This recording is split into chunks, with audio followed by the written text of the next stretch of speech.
Welcome back, everybody. I am super excited for our next conversation. This is somebody that was very excited to have on the channel the very first time that I interacted with her. We have Kamille Rose, founder of The Ultimate Life, member of the Forbes Coaches Council. She is somebody that I recently met on Clubhouse. As you know how much I love Clubhouse, and it's actually for guests like this that you have access to that really helps you in more ways than just business, more ways than just personal. It's ways that you can improve your life. So Kamille, thank you so much for joining us. How are you? Wonderful. Thank you, Jaime. And I know that we just talked about this before the recording, but I swear I just love your background. Like, it's just so fire to me, like this whole setup you've got going. You've got the marketing and the video down to a science. So I just had to compliment you on that because I really like it. I'm looking at all your toys and I think that's what is making me so happy right now. I appreciate it. It. This is like we were mentioning, this has nothing to do with me. This is just me following instructions from a viewer, actually. Cool. Renzo, huge shout out. So this is your work, as you know. Awesome. And yeah, it's just me following instructions. But enough about me. Let's stop talking about me, Kamille. No, let's stop it. Let's talk about you. Tell us a little bit about yourself and then we can get going. Yeah. Thank you, Jaime. So thank you everybody for watching. As he mentioned, we met on Clubhouse and I was on a marketing mindset Monday that I do every single Monday at 8 a.m. Pacific Standard Time. Shout out to Aaron and Brett for that. And what I do is I'm a peak performance coach. And so when folks ask me, well, what does that mean? Just think of it as kind of a coach would be to an athlete, except mine is all on your mental game. So my educational background is in psychology. And for a long time, I thought I wanted to be a therapist. And I quickly realized that was not my calling. Like, I am not that person who can be in a hospital setting. Shout out to all my essential workers. I respect you. It just wasn't for me. But what I did have in common with them is I absolutely loved the human mind. I had a desire to help people overcome whatever fears or mental blocks that they had. But I also had a love for business. And so that's where my two passions sort of fused. I got really good at working with entrepreneurs and business owners, real estate professionals specifically. And we talked about this. I'd say 80% of my clientele are all top realtors in their particular state or region. They're all really driven real estate professionals. And then I combined it with psychology because, as we all know, psychology is everything, right? I think we could all Google what to do, but we don't know why we're not doing it or what's getting in the way. And so it's become my life's mission to just help entrepreneurs, like maybe the people listening on this podcast, to just overcome those mental blocks that have been plaguing you for so long so you can finally hit your fullest potential. And I've been at that place. I have coaches myself, but I know that feeling of like, I'm like at 70 to 80% of what I know I can do. And I think that's the most frustrating feeling. It's not even that I don't think I can do it. I know what I'm capable of, but I don't know why I still bump into the fear of rejection, or that I still lack motivation, or why I still can't stay focused. Even if I've read all the books, I've gone to all the seminars, you know what I'm saying? I've listened to all the podcasts, and I'm making my bed every morning. I'm doing everything all the experts say. What is in my way? And that's where a really powerful professional coach, and I say professional for a reason, because I think this is just me and my soapbox. I think there's a lot of people who call themselves coach out there, who it's more of a consultant and a mentor, which is good too. But the process of coaching is really about pulling out the inner wisdom from that person. So when you were on Clubhouse, Jaime, you probably observed I ask a lot of questions from the people who have an issue. Like, they'll say, hey, Kamille, I'm struggling with why I'm not motivated. And then I ask them, okay, well, tell me a little bit more about that. And we dig and we dig and we dig. So a really awesome peak performance coach will pull out that wisdom from you and give you that, oh crap, that's how simple my solution was. I had no idea. So that's what I like to do, is pick your brain versus you picking mine. You are so good at that. I mentioned to you, we were speaking for about, it felt like 2 minutes, but it was 15 minutes, where typically for these calls, it's, the pleasantries, if you will, but you just had so much stuff that I had to hurry to start recording because you're really, really good. And given a resetting for a quick second, I feel like I'm in Clubhouse, right? Resetting the room is the reason that I invited you on was because I get a lot of the questions from real estate agents, and it has to do about performance. It's not about the leads. It's not about the X, Y, and Z. The marketing aspect, that's something that they're willing to do. But then there's something that just keeps them from going to that next level, whether they are starting in the real estate industry or wanting to go from 50 transactions to 75 to 100. But so when we met, you provided such practical advice and it really resonated. So to give people an understanding, the viewers an understanding, I presented to you something that I had been battling for quite a while of, hitting this wall inconsistently in the afternoon. Sometimes it was 1, sometimes it was 6, sometimes it was 3. It was just inconsistent. And you gave me something so practical that I took action on, and it was, the problem was I was hitting the wall inconsistently. I didn't know what was going on. And you said, hey, well, next time that happens, write it down, see what's the commonality when this happens. The very next week, we circled back around and I was like, hey, I think I found it. I'm eating.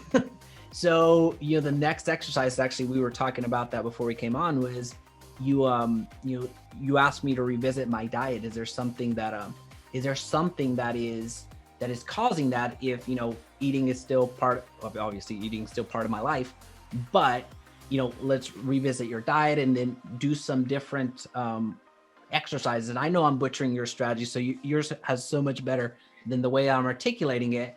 But the reason, again, I wanted to bring you on was because in this channel, I like to bring stuff that works and practical information that people can get, people can apply in their business. You can only say, get motivated so many times before, all right, well, what do I do now?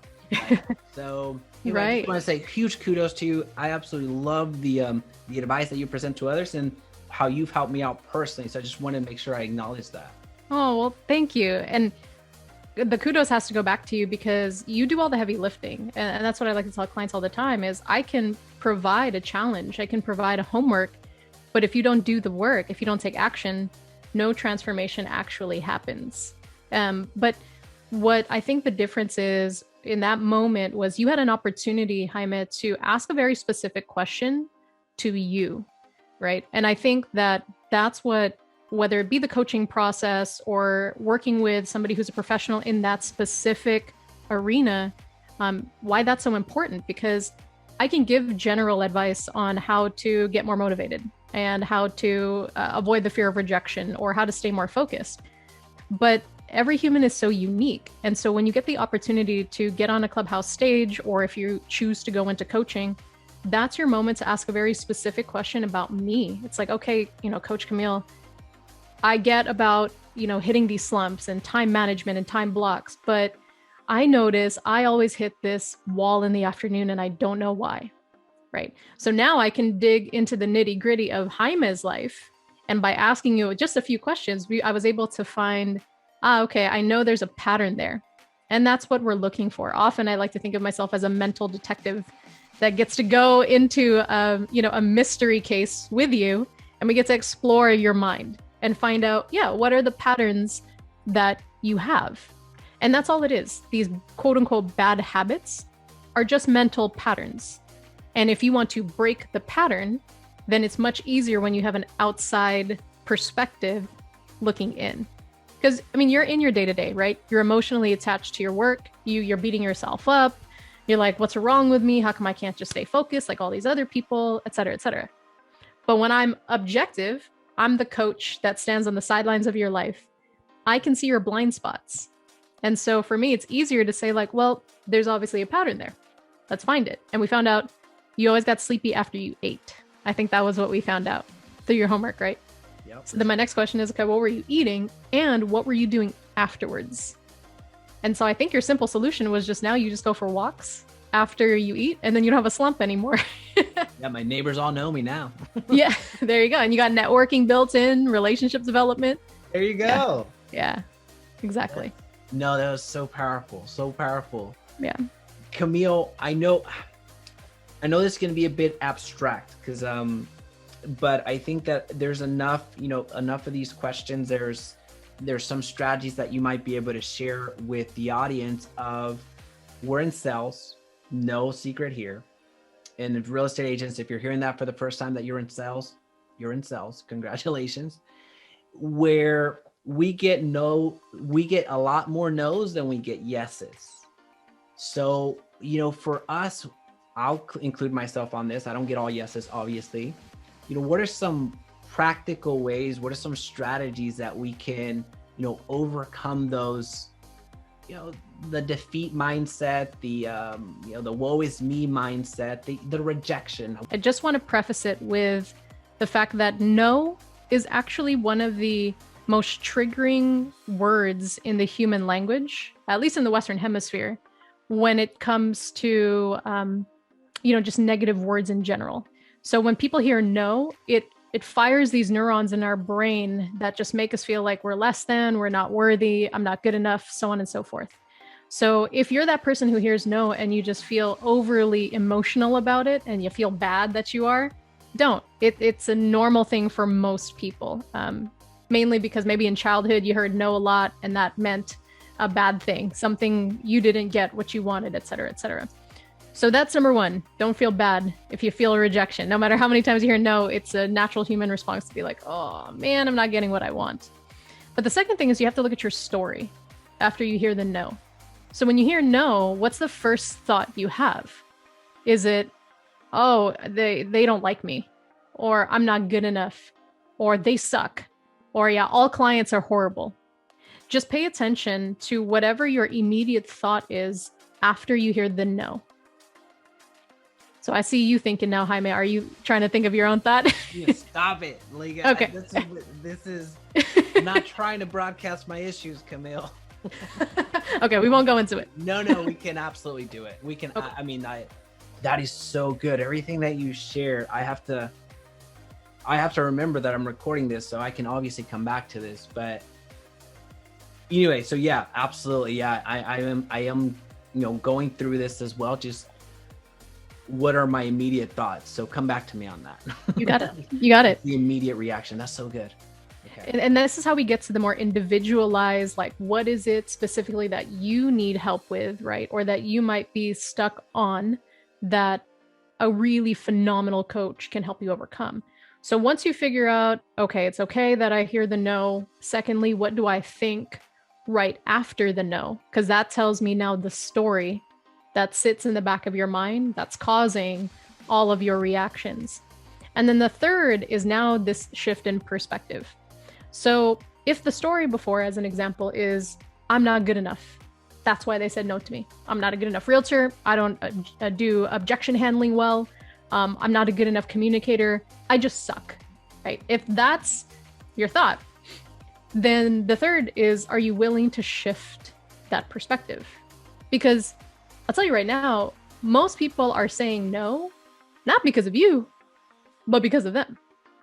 And that's the first thing to remember, is this is about them, not you.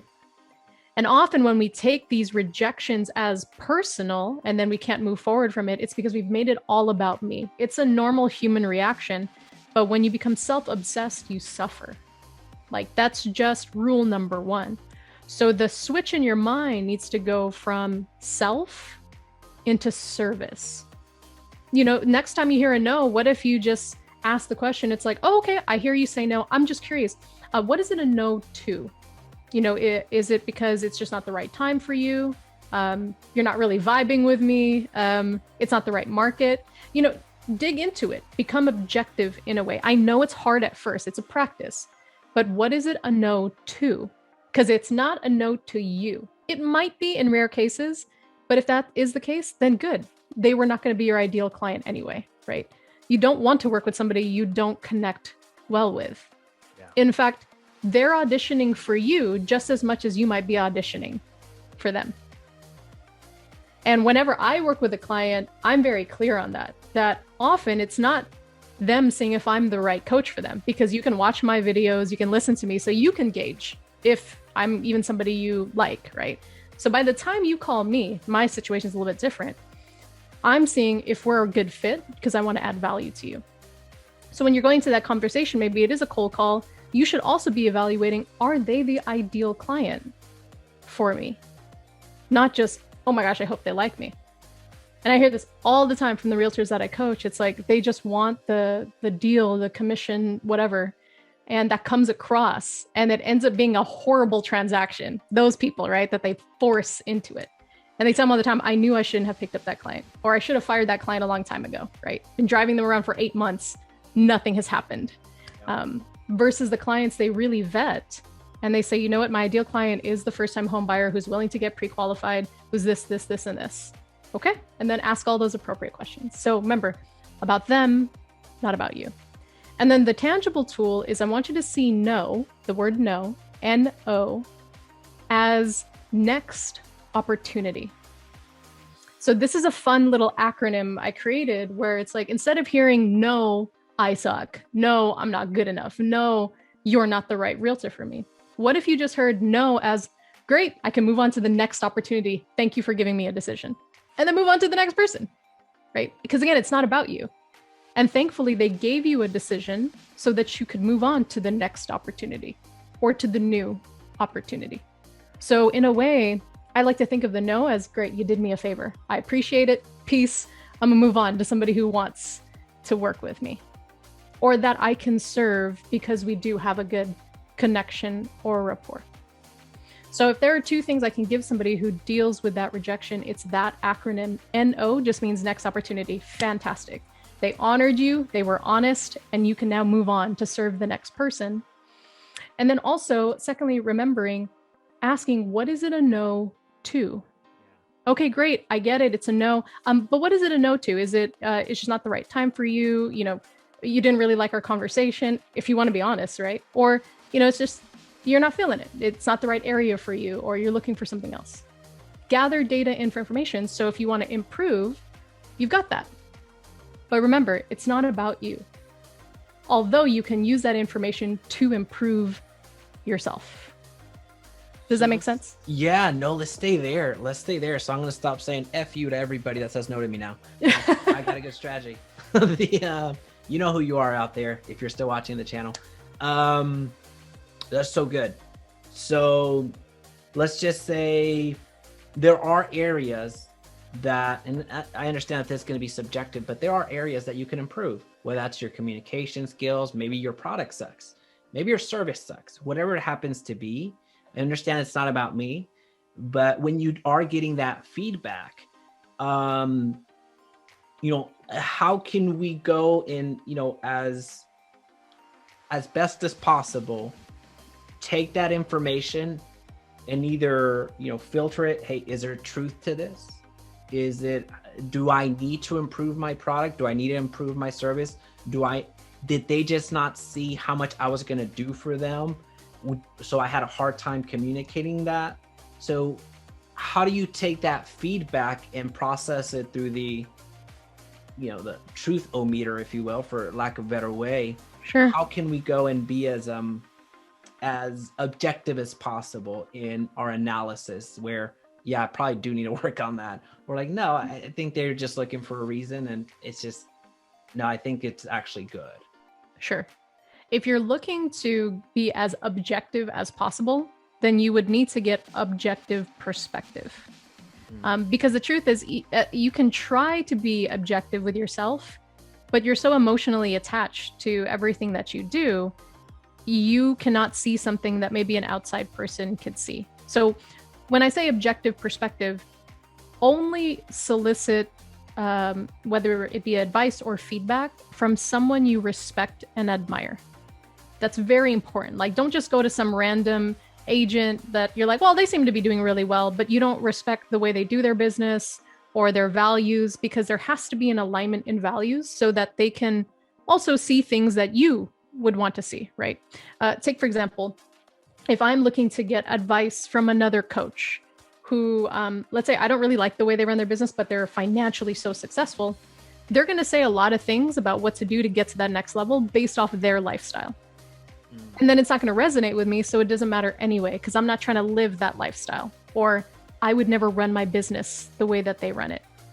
So that's why that's the first filter, is asking yourself, okay, who is a mentor, a coach, a consultant that I respect, a person, and let me get his or her feedback on this, right? And that's important too, because you want somebody who's going to be respectful and professional about what they present to you, versus that person who's just eager to just speak their mind and give you an opinion and it's not really filtered well. Does that make sense? Yeah. Yeah. That makes a So lot. like if you have a mole somewhere on your body, you don't go to some random person and be like, what do you think this mole is? Like, you see it? Like, no, you're going to call your doctor. You go to the very specific professional who has an expertise in that area to help you figure out objectively what this thing is. But yet we do that all the time. We're like, man, I had a tough time with that call. What do you think? And we ask somebody who isn't really an expert in that area, or someone that maybe they weren't the right person. We get bad advice, we just get their opinion, and then we don't do anything with it because it wasn't useful. Right. So that is so good. That is so good. Folks, if you haven't hit the like button right now, I don't know what you're doing. I don't know what you're doing. And I'm gonna link up Kamille's YouTube channel down below, just so you can get a lot of this wisdom, and also her website, so you can connect with her. So something else I wanted to ask you about that I personally fall into quite a bit, and I think we even discussed this at the beginning, but I know I get this a lot. This might be even above the rejection one. It's the focus question. You know, so I have a hard time staying focused.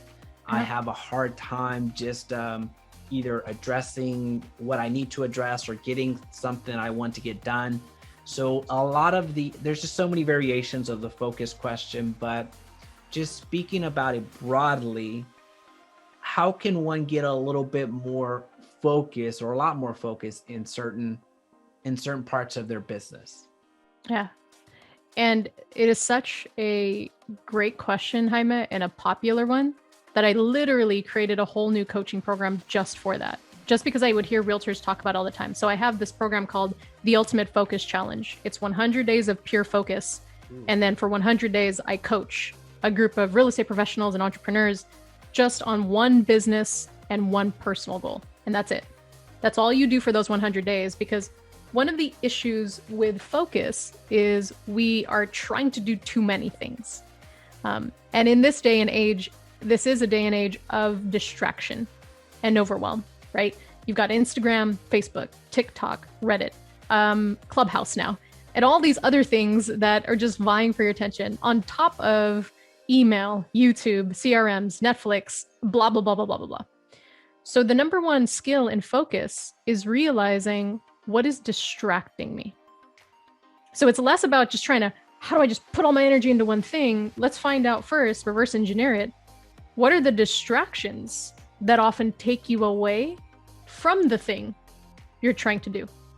And that goes back to our study, Jaime, is I was just trying to figure out, okay, what is the thing that is causing the slump?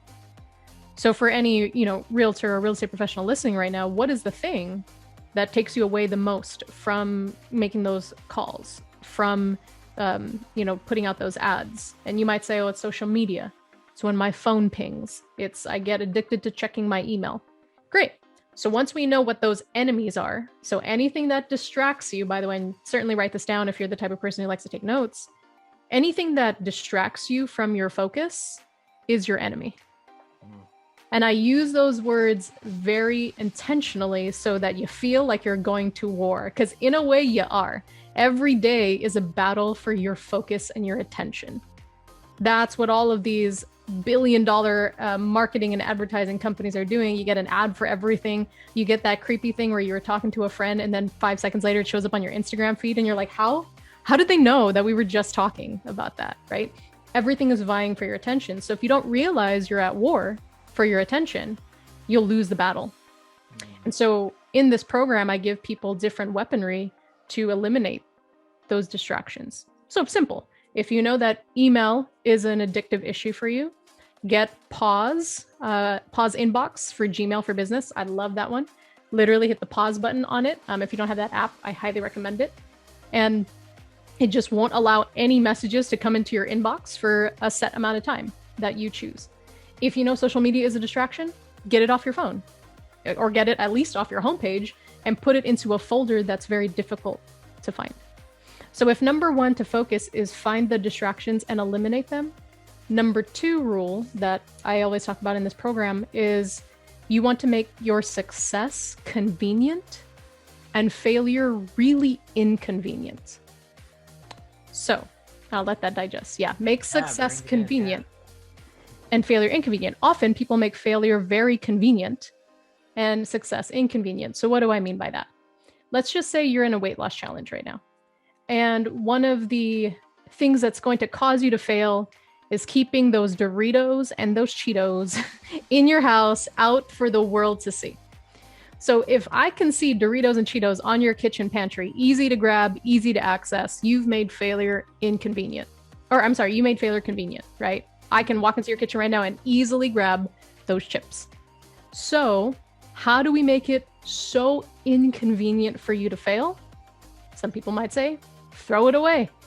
Don't keep it in the house. Put it in the back of the pantry and keep it there until my clean eating challenge, my 75 hard challenge, whatever you're on, is done. So that it's so cumbersome to fail. It's so hard for me to get to the thing that tempts me. And then vice versa, make success convenient. So if you know I always want to have a protein shake first thing in the morning so that I don't grab the donut instead of the protein shake, put all your protein shake stuff right on the counter. So the minute you walk into the kitchen, it's the first thing you see. It's so easy for you to grab the protein shake and so difficult for you to grab the donut. And so that's what I mean by make success convenient and failure inconvenient. You can do the same thing with your business. If you know that, okay, I need to cold call every day. Great. Is your cold calling list then and your objection handling scripts on your desk, easy for you to grab, so easy for you to see, so that the minute you walk into your office first thing in the morning, you know who to call and you know how to handle it? Or are you fumbling around every morning trying to figure out, okay, who am I supposed to call today? Where's my scripts? I don't know where it is. So by the time your mind figures out where all this stuff is, it's made an excuse that it doesn't even want to do it anymore. So this is a core tenet in my coaching, and I call it rigging your environment for success. Mindset is, yes, one part, but your environment and how you design it around you is just as important. My bad, Jaime. I think you were going to say something. I didn't mean to interrupt. No, I wasn't going to say anything. I was just taking that in. I mean, why didn't we have this interview yesterday before I went to the grocery store? I can see the Lay's right there, even on the kitchen counter. So I guess that's going to go away. That is so good. You know, it's the, I'd heard something I could not articulate it the way that you did, but it makes sense I immediately remembered hearing, you know, if you're going to run, if you will, go ahead and put your shoes right by your bed. That's what you intend to do in the morning. Have your shoes ready, have your shirt, shorts, whatever it is, ready to go at the beginning of the day. So you set that up the night prior. So that is so good. That is so good. Kamille, we can keep going, but I think that would be me abusing of this privilege. All good. I just want to kind of end it before where can people connect with you, by the way? Yeah. Easiest way is if you go to my website, theultimatelife.com. So that stands for live your fullest every day. Theultimatelife.com, and you can get my contact information there. You can find a way to get on a clarity call with me or my team if you wanted to learn more about my private membership group or private coaching, if that's the level that you want to play at. And if you're the person who also just really loves this information, like this podcast interview, check out my YouTube channel, because I have a ton of free coaching videos on there. If you're more of a faith-based person, I've also got these leadership devotionals that I do every single Tuesday, but it's all on my YouTube channel. Check out Coach Kamille Rose, Kamille with a K, and then you'll find me.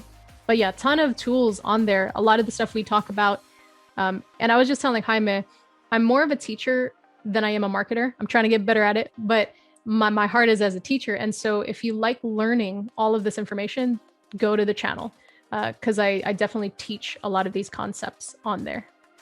I love it. I love it. So primarily, so the primary viewer of this channel is real estate agents. Mm-hmm.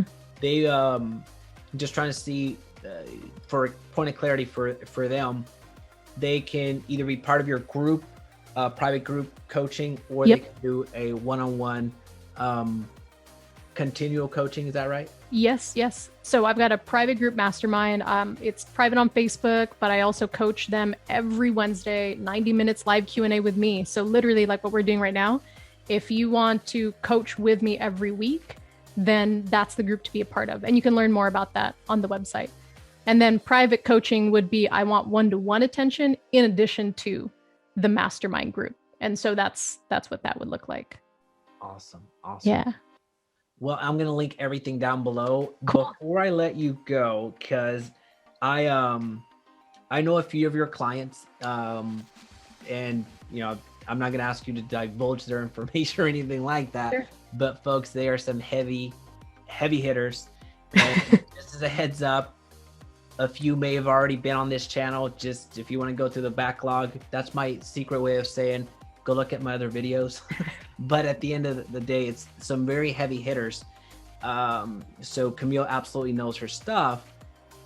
But I wanted to take that opportunity as well, knowing that a lot of the high achievers, peak performers out there look to you as a resource and somebody that can help them in their business. What are you, having access to these peak performance individuals, what would you say are some of the traits? I'm not going to ask you to pick one. You can take this wherever you want. Mm-hmm. What are some of the traits that you see among these peak performers versus at the risk of offending people, the average performance? What do you see as that big differentiator between the two? Yeah, that is such a good question, Jaime, which is why you're the podcast interviewer, because you're good at asking the questions. Number one, they're coachable. And what I mean by that is no matter how high they get in their quote unquote game, be it real estate, business, other ventures, they always see themselves as a student, that there's always something to learn. And it does come from Zen practices. They call it the beginner's mind. When I see the beginner's mind, that is probably one of the most important tools I see for the uber successful. Like my most successful client to date, even if he's heard me speak, gosh, I don't know, at least 1,000 times at this point, he takes notes in every session as if it's the first time he's ever heard me speak. Like I still don't know how he gets 6 pages worth of notes every time, even if it's the same topic I'm talking about over and over and over again. But I realize it's because he has that beginner's mindset. He gets very in tune with, okay, what are the things she's saying right now that I need to learn? What is it I need to improve upon? So there's that. And then the second is they see investing in themselves, whether it be their self-development, their education, as a non-negotiable in their lifestyle. So I often hear people say like, oh, coaching, I can't do it. I can't afford it. It's so expensive.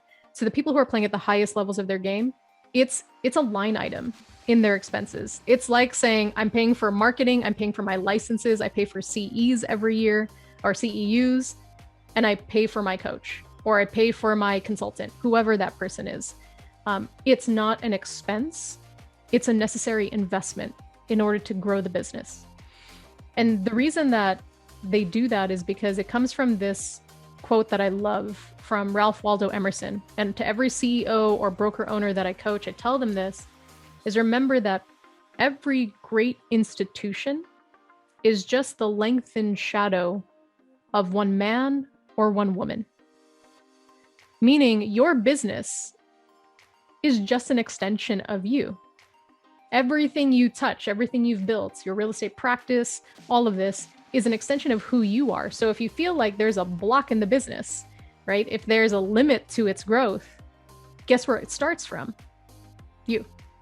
So by getting to the root of it, they invest heavily in, okay, what do I need to do to get to the next level? Because once you do, then the shadow that comes from you, your business, will then start getting to the next level.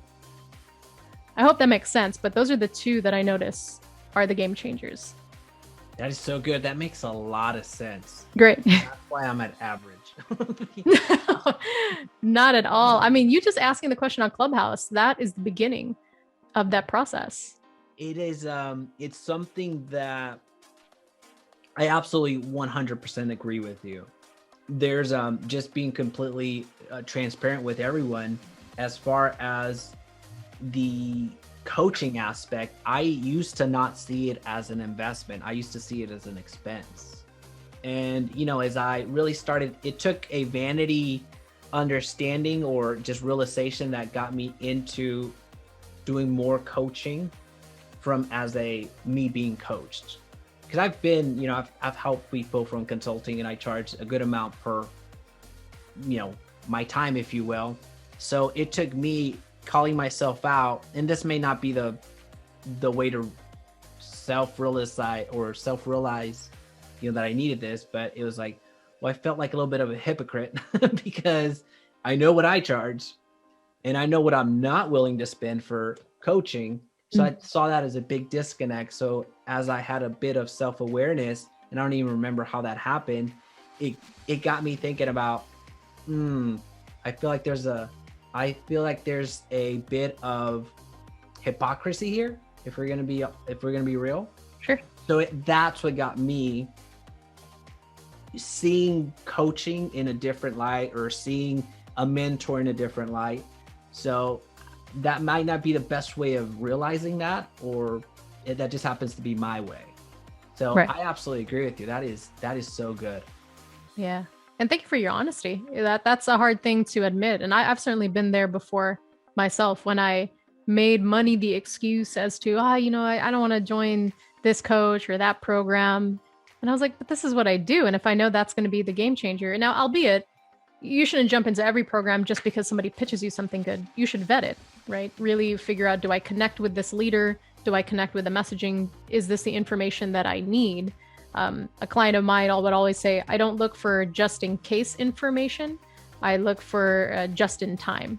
So what is it that you need to know right now? I think a lot of people invest in like, well, you know, just in case I need to learn this, I'll invest in it. But it's just in time. What is it right now that you need to learn in your business or in yourself? And the second thing I'll say about coaching that I think holds folks back, it's not just money, but often they know it because it's a very vulnerable process, right? You got to tell that person or be in a space where you actually have to talk about your feelings. Most entrepreneurs who are driven don't want to talk about feelings. They tell me all the time, look, Kamille, I just want to get to this level, help me make this amount of money, boom. And I'm like, great, tell me about your marriage. And they're like, no, I don't want to talk about my marriage. I want to talk about getting to that next level of, you know, 7 figures and 8 figures. And I'm like, right. And if you want to get there, you need to tell me about your marriage right now. And there's a method to my madness, but that amount of vulnerability can be scary. And there's accountability in that, meaning some people don't want to do it because they know once I commit, that means I have to level up. And so a lot of people say they want the success, but the truth is they don't want the work and the responsibility that comes with the success. Because once you start putting it out there that this is what I do, this is what I'm going to play at, you're held to that level. And a lot of pressure can come with that. So, you know, I just want to put that out there for somebody who's just like, yeah, you know, I want to do it, but I don't know why I can't. It might be one of those reasons as well. The fear of vulnerability or the fear of what leveling up and transformation will actually look like in your life. People don't like change. So when you change, it can also be a very scary process. Kamille, out of fear, I need to end this interview now. That is so... We may have to do a couple more episodes just to capture all of it. Everyone's going to see me go through this. That is... No, so I definitely fall on the second one, but yeah, cool. Woo. Kamille, thank you so much. You're welcome. I really do appreciate you being on the channel. Folks, please connect with her. Just as you can see, I really don't endorse people on the channel. That's why I don't have that many guests. Not because I'm not asked, because I get asked a lot, but it is because I want to bring you high quality. I want to bring somebody that's going to make meaningful movement in your business and in your life. And Kamille is somebody that I absolutely feel does that for you, because it does for me. Thank you so much, Kamille. Yeah. Oh, I'm honored. Thank you, Jaime. And thank you to everybody who's listening. I always pray that these conversations are valuable to your life, and, be it you decide to take a next step and actually, apply for the mastermind group, or you just listen to this YouTube video and it just changes ever so slightly that perspective that you needed, then, I served my purpose here today. So thank you, Jaime, for the opportunity. Thank you, Kamille.